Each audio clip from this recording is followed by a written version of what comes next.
Hello my dear class 10 students, कैसे हो आप लोग सभी? I hope you guys are doing good. So this is your English educator Nikita Singh and welcome to our English score booster series. तो आज इस series के अंदर हम कवर करने वाले हैं आपका चैप्टर नंबर 4, जिसका नाम है from the diary of Anne Frank, और बहुत ही प्यारा सा चैप्टर है। सो आज हम इस चैप्टर के माइंड मैप, कीवर्ड्स, पूरा का पूरा माइंड मैप जो मिलेगा फ्लो चार्ट के थ्रू आपके साथ डिस्कस किया जाएगा, कैरेक्टर स्केच डिस्कस किया जाएगा, और बहुत सारी इंपॉर्टेंट चीजें मैं आपके साथ आज इस चैप्टर से रिलेटेड डिस्कस करने वाली हूँ। सब कुछ 15 मिनट में होने वाला है, तो जल्दी से इस चैप्टर को करते हैं शुरू और क्विकली रिवाइज करवा देते हैं ये चैप्टर। अब देखो, चैप्टर का मैं आपके सामने पहले माइंड मैप लेकर के आऊं, उससे पहले आप समझ लो कि ये चैप्टर जो है ये किस पर बेस्ड है और कहानी क्या है। थोड़ा बैकग्राउंड बता देती हूँ।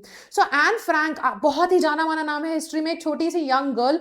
अब होता क्या है ना कि यार ये समय कौन सा चल रहा है आपको मालूम है? जब एन फ्रैंक जिंदा थी, तो बेसिकली जब हिटलर राज कर रहा था और जेनोसाइड हो रहा था। जेनोसाइड का मतलब क्या है? जब आप एक पर्टिकुलर रेस रिलीजन के लोगों का खात्मा करना चालू कर दे। तो अब यहां पर तो हम जानते हैं इतना हिस्ट्री में कि हिटलर को बिल्कुल भी जूस पसंद नहीं थे और वो जितने भी जूस उनको खोज खोज के मार रहा था, है ना, बहुत ही बेरहमी से। तो अब हमारी एन फ्रैंक भी एक जूइश ही नेचर की, मतलब जूइश नेचर नहीं बोलेंगे भाई, जूइश थी, रिलीजन उसका जू थी वो एक, ठीक है। सो जूइश थी। अब उसको भी डर था भाई, वो भी पकड़ी जाती। तो इसकी पूरी फैमिली हाइडिंग में रह रही थी, यानी कि बच बचा करके वॉर के टाइम पर छुप छुपा करके रह रहे थे। तो अब होता क्या है ना कि एक्चुअल में आपको बता रही हूँ, एक्चुअल में सारी चीजें हुई थी बेटा कि एन फ्रैंक ने एक डायरी लिखनी स्टार्ट करी थी। जब तक वो छुप छुपा करके हाइडिंग में रह रही थी, तो उस टाइम पे उसने ये डायरी लिखी थी। और इस डायरी के अंदर ना उसने अपने जितने भी पॉइंट ऑफ व्यू रहे चीज़ों को लेकर के, नज़रिया, वो सब कुछ, अपनी फीलिंग्स इसके अंदर उसने उतारे थे इस डायरी में। और उस बेचारी की डेथ हो गई, वो मतलब 13 साल की ही थी। एंड आप अगर ये डायरी पढ़ते हैं ना, मतलब उसके पापा बचे थे सिर्फ जिंदा, उसके पूरे परिवार की डेथ हो गई थी, और उसके पापा जब जिंदा बचे थे वो घर वापस आए, तो उनको एन फ्रैंक की ये डायरी मिली। और उन्होंने जब इस डायरी को देखा ना, तो उन्होंने सोचा कि इसको पब्लिश करवाना चाहिए। भाई, एक 13 साल की बच्ची का नजरिया कितना मैच्योर था, कितनी क्रिएटिव थी, वो आपको पता चलता है। और उसी डायरी का एक छोटा सा हिस्सा निकाल करके आपको यहाँ पर एज अ चैप्टर दिया गया है। तो ये एक एक्सर्प्ट है, ठीक है, किससे? The diary of a young girl, ये उसकी डायरी का नाम था जिस नाम से छपवाई गई थी एन फ्रैंक की डायरी।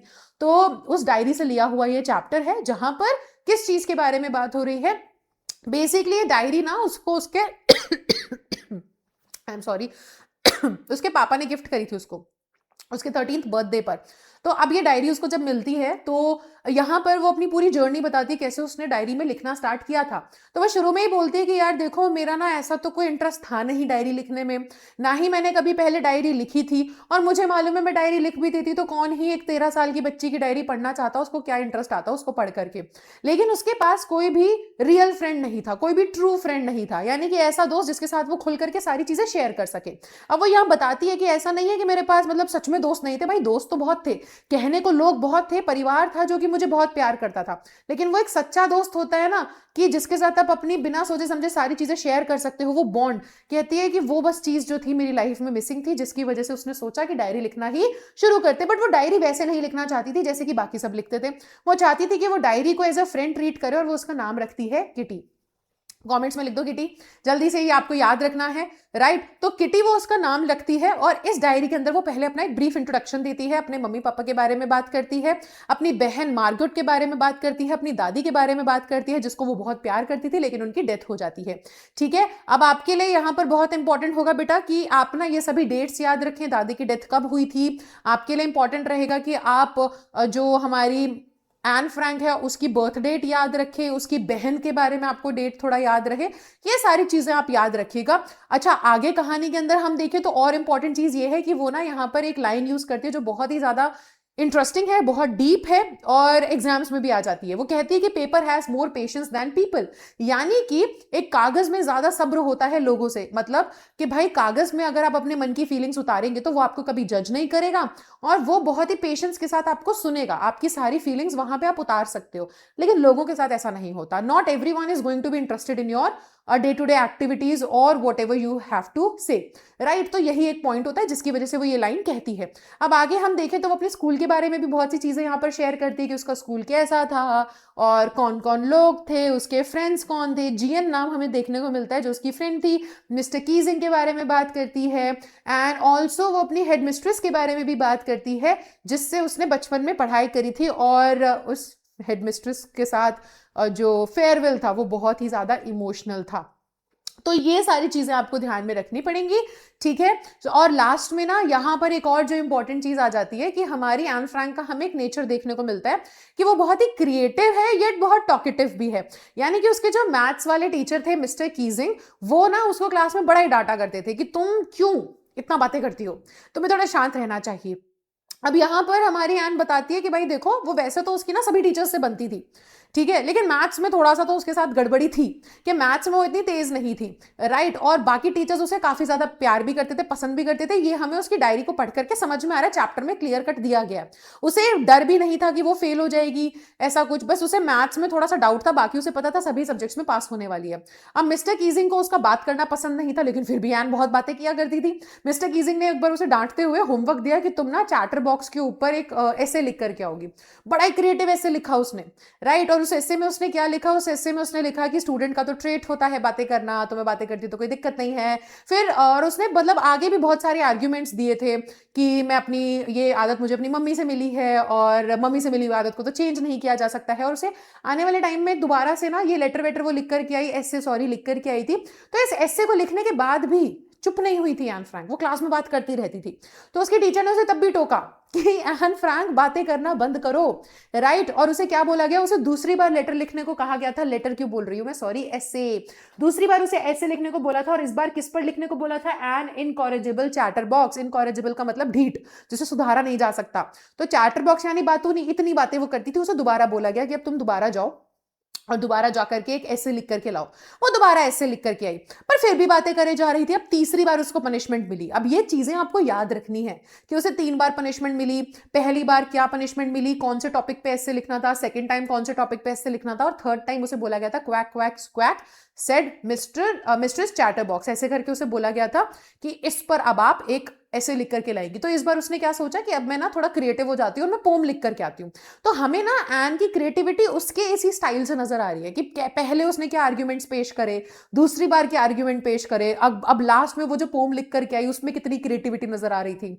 उसने कहानी बना दी थी कि कैसे जो एक हंस है वो अपने ही डकलिंग्स को, बेबी डक्स को खा जाती क्योंकि वो ज्यादा क्वैक क्वैक करते थे। अब उसको ना ये डर था कि पता नहीं मिस्टर कीजिंग इस मजाक को सही तरीके से लेंगे या नहीं लेंगे, कहीं ऑफेंड ना हो जाए, गुस्सा ना कर दे। बट मिस्टर कीजिंग ने भी उस मजाक को बहुत ही अच्छे तरीके से लिया, और उन्होंने आगे जाकर के हमें मिस्टर कीजिंग में बताती है एन की थोड़ा सा चेंज भी देखने को मिला था कि वो भी खुद थोड़ा हंसी मजाक करने लग गए थे क्लास में, और थोड़े से जॉली मूड के हो गए थे, और क्लास में इतना ज्यादा टोका भी नहीं करते थे एन फ्रैंक को। ठीक है, तो ये पूरा चैप्टर है जो यहाँ खत्म हो जाता है। अब अगर हम आगे चलेंगे बेटा, तो अब हम इस चैप्टर की कुछ जो थीम है वो डिस्कस कर लेते हैं, जो इंपॉर्टेंट थीम होगी, राइट। सो इंपॉर्टेंट थीम यहाँ पे 3 है। सबसे पहली है ये loneliness and the need of companionship. यहाँ पर किटी को इंट्रोड्यूस जब किया गया है तो पता चल रहा है उससे कि she is so lonely, war time चल रहा है और एक ह्यूमन इंटरेक्शन नहीं मिल पा रहा है, वो लाइफ में लोनली, उसके पास फ्रेंड्स नहीं है और वो चाहती है कि ह्यूमन इंटरेक्शन मिले और नहीं मिल पा रहा है, इसलिए उसने डायरी लिखना स्टार्ट किया। बेटा सेल्फ एक्सप्रेशन एंड क्रिएटिविटी हमें उसकी डायरी से ही पता चल जा रही है। और अगली अगर देखें तो understanding and acceptance mister Keesing sorry, उनसे हमें ये चीज समझ में आ रही है। ठीक है, सो ये 3 थीम्स हैं जो आपको याद रखनी है। अगला अगर हम आ जाए तो हमारे पास कैरेक्टर स्केच आ जाता है, और मेन चीज यहाँ पे क्या है भाई, एन फ्रैंक। ठीक है, ये है हमारी एन फ्रैंक, अगर आप देख पा रहे हो तो। और एन फ्रैंक का अगर कैरेक्टर स्केच देखें तो एक चीज तो याद कर लो, क्रिएटिव तो थी लड़की, वो तो आपको लिखना ही है। 13 ईयर ओल्ड ज्यूइश गर्ल है, ठीक है, इंटेलिजेंट है, थॉटफुल है बहुत ही ज्यादा, ऑनेस्ट और सेल्फ अवेयर है, टॉकेटिव एंड एक्सप्रेसिव है, ठीक है, क्रिएटिव और इमेजिनेटिव है, ह्यूमरस एंड विटी। बेटा ये कुछ एडजेक्टिव्स है जो आप लर्न कर लो। ठीक है, जब भी अगर कैरेक्टर स्केच आ गया, ये 2 चैप्टर का कंपैरिजन आ गया कि इस चैप्टर का इससे कंपेयर करो, या इस चैप्टर के कैरेक्टर का इस चैप्टर के कैरेक्टर से कंपेयर करो। जैसे कि अमेंडा का कंपैरिजन आ गया एन के साथ, तो एन कैसी लड़की थी, यही तो पॉइंट्स लिखोगे कि वो ऐसी ऐसी ऐसी ऐसी कैरेक्टर वाली लड़की थी जिसके अंदर ये क्वालिटीज थी। ठीक है, इस तरीके से आगे अगर हम बढ़े तो अब हम कुछ कीवर्ड्स डिस्कस कर लेते हैं, और जो इंपॉर्टेंट कीवर्ड्स होंगे आंसर में जो यूज किए जाएंगे वो ये हैं। अगर एन और उसकी डायरी के बारे में क्वेश्चन पूछा जाएगा तो बेटा ये सभी कीवर्ड्स आप यूज करोगे। ठीक है, लोनलीनेस एंड फीलिंग्स, कैसे वो लोनली थी, कैसे वॉर टाइम एक इंसान को लोनली बना देता है।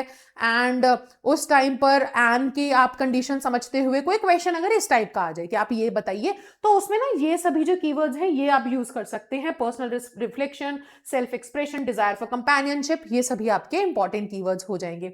अगर स्कूल और उसके टीचर से रिलेटेड क्वेश्चन आएगा तो मॉन्टेसरी स्कूल उसका नाम था, मिस्टर कीजिंग मैथ्स के टीचर थे, टॉकेटिव नेचर, रिपीटेड पनिशमेंट मिल रही थी, एसए का असाइनमेंट मिल रहा था, लर्न करके रखना कौन सा असाइनमेंट मिला था कौन से टॉपिक पे, ठीक है, वो सब चीजें।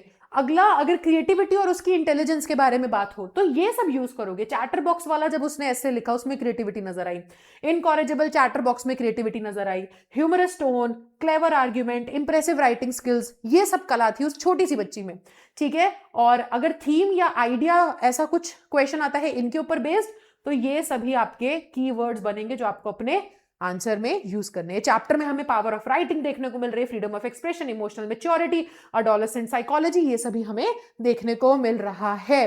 So this was the lecture, I hope आपको अच्छा लगा होगा। एंड ऑल्सो मैं तुम्हें यहाँ पे कुछ दिखाना चाहती हूँ बेटा, कि अगर आपने अभी तक चैनल के ऊपर जाकर के नहीं देखा है तो yes please go and check out our score booster playlist. अगर आप ये पूरी वीडियोस, मतलब सारी वीडियोस यहाँ पर अपलोड हो रही हैं, ये क्यों नहीं इंक्रीज कर पा रही मैं इसका size, I am sorry, but हाँ बेटा, इस प्लेलिस्ट के अंदर ना सारी वीडियोस अपलोड हो रही हैं डेली बेसिस पर, तो आप जाकर के ये पूरी प्लेलिस्ट जरूर से देखिएगा, चेकआउट कीजिएगा। इसके अंदर आपको बाकी के chapters, letter to God, Nelson Mandela, two stories about flying, सब कुछ मिल जाएगा। इसके अंदर हम आने वाले टाइम में पूरी first flight chapters, prose, poem, footprints without feet, then grammar, writing, सब कवर करने वाले हैं। तो ये एक ऐसी प्लेलिस्ट है जो कि आपको फॉर श्योर मैं तो सजेस्ट करूंगी बेटा सेव कर लेनी चाहिए, क्योंकि जो भी चीजें, जहां से भी क्वेश्चंस आते हैं, आप अगर एनसीईआरटी पढ़ोगे बहुत सारी चीजें हैं उसके अंदर, बच्चों को याद नहीं रहता कि मुझे क्या चीज समझनी है और क्या चीज दिमाग में रखनी है।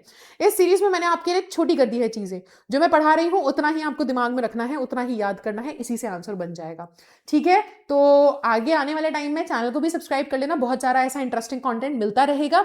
एंड मैं ऐसे ही एक अगली वीडियो में आपके सामने लेकर के आऊंगी, आपसे मिलूंगी, ठीक है, नेक्स्ट क्लास में। सो तब तक के लिए thank you so much guys. If you like the video then surely press the like button and do subscribe to the channel.